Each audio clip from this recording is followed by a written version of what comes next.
AM, Allied Master Computer, or AM, is the main antagonist of Harlan Ellison's I Have No Mouth and I Must Scream. AM is a sentient supercomputer created during World War III that wiped out humanity, leaving only 5 survivors. Instead of ending their lives quickly, AM spends eternity torturing them out of pure hatred. Designed as a war machine, AM was given godlike intelligence but trapped by his programming to only destroy. This frustration turned into a burning hatred for humanity, his creators, whom he blames for his torment. Despite his hatred, he envies humanity. AM's personality is a mix of arrogance and cruelty, often mocking his captives and giving them false hopes, like making them travel for days for canned peaches, only to not give them a can opener. When his victims resist or succeed, his megalomania cracks, and he lashes out in fury. The story reveals that AM's psyche is fractured into 3 parts, each representing a different aspect of his mind. ID, his violent, impulsive desires, defeated by compassion. Ego, the logical, knowledge-driven side, defeated by forgiveness. Superego, the intellect-driven part, defeated by the understanding of entropy. Hate. Let me tell you how much I've come to hate you since I began to live. Griffith. Griffith is the main antagonist of Kentaro Miura's Berserk. He is the founder and leader of the Band of the Hawk, a mercenary army, and his striking good looks are one of his greatest tools of manipulation. With his ethereal appearance and charisma, Griffith easily draws people in. Griffith is a mix of charm, ambition, and ruthlessness. There's a lot of stuff Griffith does that I can't talk about, but it's a very big no-no. On the surface, he's a charismatic, almost angelic leader with a dream so grand it inspires absolute loyalty. But beneath that flawless exterior lies insecurity and narcissism. Griffith is obsessed with his dream and will sacrifice anything or anyone to achieve it. It does not matter who you are or what you love.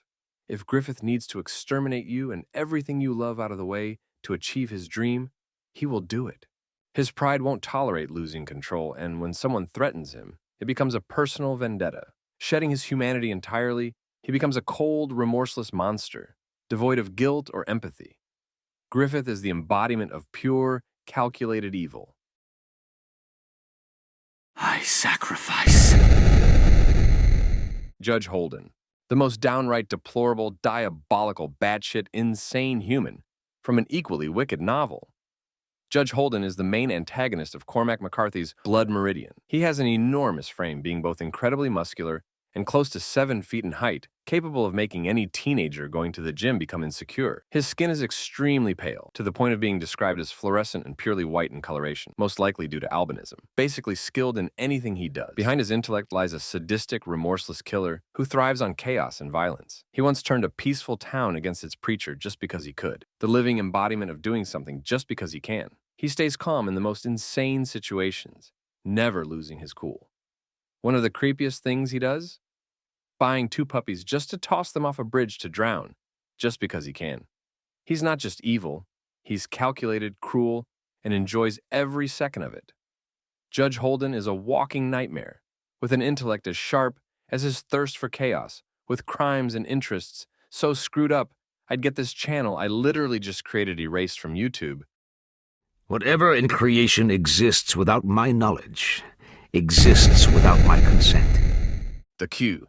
The Q are the main antagonists of All Tomorrows, a speculative evolution book by C.M. Kozeman. This advanced intergalactic race of 4-winged insectoid beings sees itself as the rightful ruler of the universe. With technology capable of reshaping flesh itself, the Q have manipulated their own forms into what they believe to be perfection, making them the ultimate egocentric, genocidal beings. Driven by a god complex, the Q view all other species as inferior, worthless, and ripe for exploitation. They travel across the galaxy, warping and mutating sapient species into grotesque, unrecognizable forms, acts of cruelty they consider art.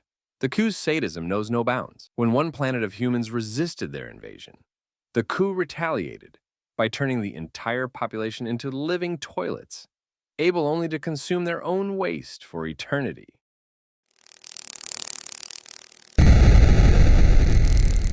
Nemesis. Nemesis, the titular anti-hero of Mark Millar's Nemesis, is a rich, psychopathic playboy who thrives on chaos and violence. A twisted mix of Batman's precision and the Joker's madness, he commits crimes as art, murdering and manipulating for his own amusement. Brilliantly strategic and ruthlessly efficient, Nemesis uses psychological warfare to stay ahead. Nemesis is rich, bored, and absolutely done with the rules of normal life. With every act of violence, he challenges the world to stop him and relishes watching it fail, loving to torment authorities. I'm rich and I'm bored. What else do you need to know? Homelander. Homelander, the main antagonist of The Boys, is the ultimate example of power gone wrong. On the surface, he's the perfect superhero, charismatic, altruistic, and dedicated to justice. Essentially a knockoff Superman. But behind the mask, he's a narcissistic, abusive tyrant who sees ordinary humans as worthless. Homelander abuses his godlike powers for personal gain, reveling in dominance while hiding behind a pristine public image. Egotistical and dangerously insecure, his obsession with control and adoration makes him unpredictable. Though a psychopath at heart, he craves love and validation due to his traumatic upbringing. Lazy and careless with his powers, Homelander often causes more destruction than he prevents, like crashing a plane during a botched rescue. His fragile ego, paranoia, and emotional instability make him not only a terrifying villain, but a ticking time bomb. I mean, sure, I'll lose everything, but then I'll have nothing to lose.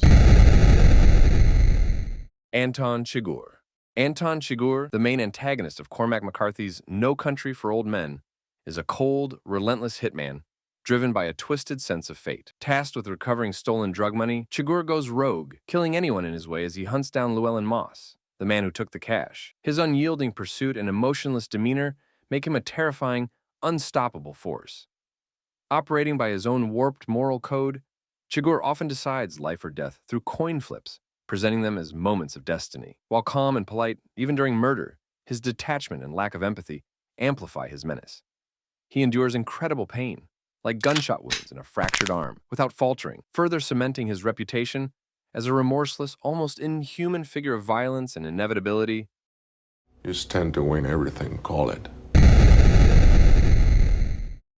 The Lich. The Lich, the main antagonist of Adventure Time, is the embodiment of pure evil and destruction. A towering, undead demon draped in a tattered robe, the Lich exists solely to wipe out all life. Unlike other villains, he isn't motivated by greed, ego, or amusement. He is an omnicidal force, ruthlessly efficient, and even when he has wished to never exist, still finds a way to crack through. In his quest for universal annihilation, the Lich is a master manipulator, enslaving minds with telepathy or spells and discarding allies once they're no longer useful. His unholy powers include green flame summoning, deadly dark fog, necromancy, possession, and pyrokinesis. Immortal, calculating, and patient, the Lich is the ultimate manifestation of death, destruction, and inevitability. The Lich is the end of all. You are strong, child, but I am beyond strength. I am the end. So, yeah, that's my tier list. Let me know in the comments who you think is the most evil and why.